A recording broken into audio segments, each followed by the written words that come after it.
Hello. How to make people like you in 90 seconds or less. A little bit of a clickbaity title. However, this was actually my job, one-on-one, with over 5,000 people. I used to work for an organization called World in Conversation, and I had a very short amount of time, about 90 seconds, to build a relationship of trust with groups of people before diving into some pretty intense topics of conversation: politics, long-term conflict, race relations, etc. In this video, I'm gonna share my 5 best practices that I've tried and tested well over 1,000 times that I know will work for you should you choose to try to master them. Let's get into it.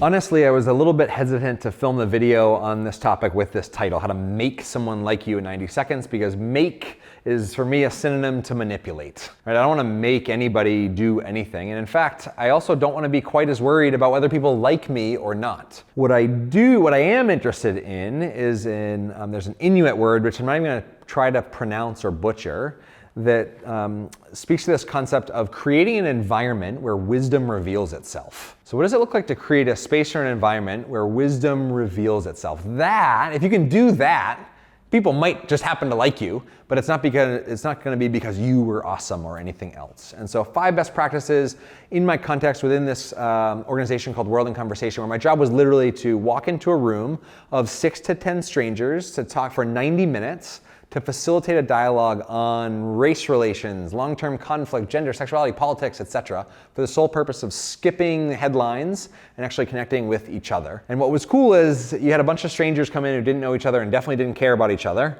And after only 90 minutes, people left really liking each other, and 85 to 95% of people went from arms crossed to leaning in and wanting more time to actually be in conversation. I'm gonna share these 5 practices in ascending order, from like easiest to pick up to number 5, like it takes some serious self-work and mastery, but if you can do it, oh my goodness. The first 90 seconds of being able to meet someone and inviting that culture of liking and then creating that environment where wisdom reveals itself will happen.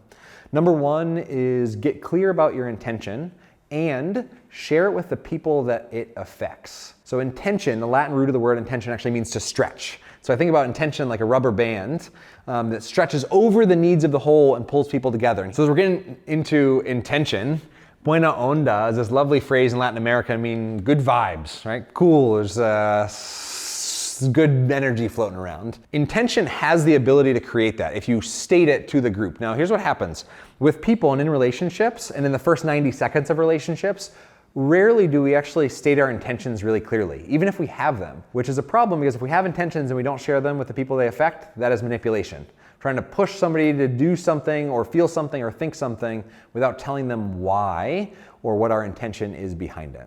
Tip number 2, once your intention is out in the world, I would invite you to notice, wonder, and inquire about that person. So if you want to get somebody to like you, don't worry about you. Be concerned about them. And so Steven is wearing right now behind the camera a shirt that says Steel City Slackers. And so I could turn to Steven and follow my curiosity and say, ooh, and I see a slack line across a bridge, so there's something happening there, right? I could ask Steven a question rooted in my natural curiosity related to his shirt. I'm gonna notice his shirt. I'm wondering what significance it has to him. And third, I'm going to inquire about what it actually means to him. And then I'm going to use my ears to really listen. Method number 3 builds on that inquiry piece specifically. I love questions. I've thought a lot about how to ask really good ones and how to ask not so good ones. And what Will and I have found in our work is really, really great questions, powerful questions that bring out stories and depth and fears and aspirations and context and really create that sense of connection, tend to begin with 2 words, either how or what. These are open-ended questions. You might be familiar with the concept of open-ended versus closed questions. This is like 3.0 version of that, because for strategy number 3 here, I'm specifically inviting you to ask questions that only begin with how or what, especially in the first 90 seconds or even the first 90 minutes of meeting someone. And the reason is when we ask questions that begin with do or did or where did you get that shirt, they're closed questions. One word responses like boop. and then the conversation needs to be restarted. It's like starting a car and then stopping it, and then starting a car again and then stopping it. You never get any momentum because you keep turning off the conversation, whereas open-ended questions invite a little bit more context and depth. Now, the word why is one that, since we were little tiny people, yay big, walking through the world, we ask the question why? Why? Why is the grass green? Why is the sky blue? And so our brains are really good at asking why questions because we've been doing it from a very young age. However, why questions elicit a little bit of defensiveness. So can you imagine if I said, Stephen, why are you wearing that shirt? What does Stephen have to do in that moment? He has to rationalize, he has to justify, he has to defend why he's wearing that shirt. As opposed to, hey Stephen, what's the story behind that shirt? Or how did you come to get that shirt? And this is not a hard and fast rule, but 90% of the time, questions that begin with how or what are really a whole lot more effective at creating a positive, good vibe relationship as opposed to why questions or closed questions. Number 4, you've asked the question, you have to use these appendages on the side of your head to really hear what they've said. So once you've asked that question, don't worry about what you're gonna say next. In fact, forget you exist. For just a minute, forget what you look like, forget what you sound like, forget what you're gonna say next, forget what they're thinking about you, just pay attention to what they're saying and not just the words. Listen to the music behind the words, listen to the depth, the fears, aspirations, etc. Then go back to step number 2, notice, wonder, and inquire. Listen and notice to what they're saying, pay attention to it, wonder and inquire. Now that said, a conversation without self-disclosure is an interrogation. And so you do absolutely want to share by yourself. It's not about just interrogating people nonstop, but I'm talking about the first 90 seconds, right? Be curious, be open, and then listen to people's response and repeat that process a couple times. I was leading a workshop recently and somebody asked if I was familiar with a particular methodology. I was talking about reflecting back what somebody had said to you in a variety of ways. And they said, oh, you mean recreation?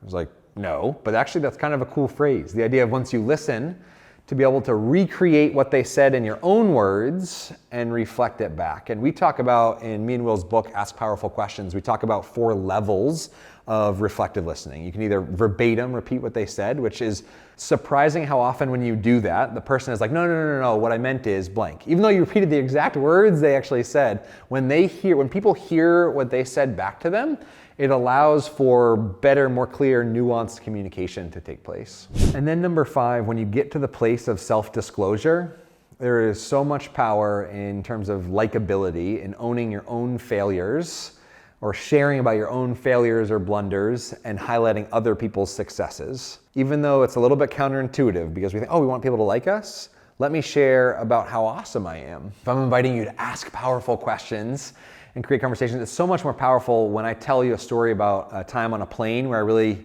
was wanting to build a relationship of trust with the person next to me because we both were gonna rent rental cars and go to the same place.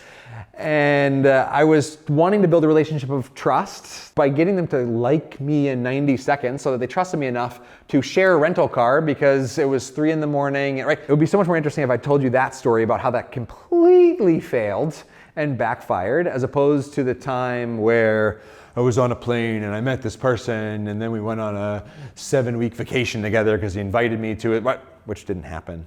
I'm just putting that out there into the future, maybe, I don't know. But you see how like sharing my success is not nearly as relatable as to the time where I tried to do something, worked really hard at it, and didn't quite succeed. And one last little tip related to this topic of how to make people like you in 90 seconds. Don't worry about whether people like you or not.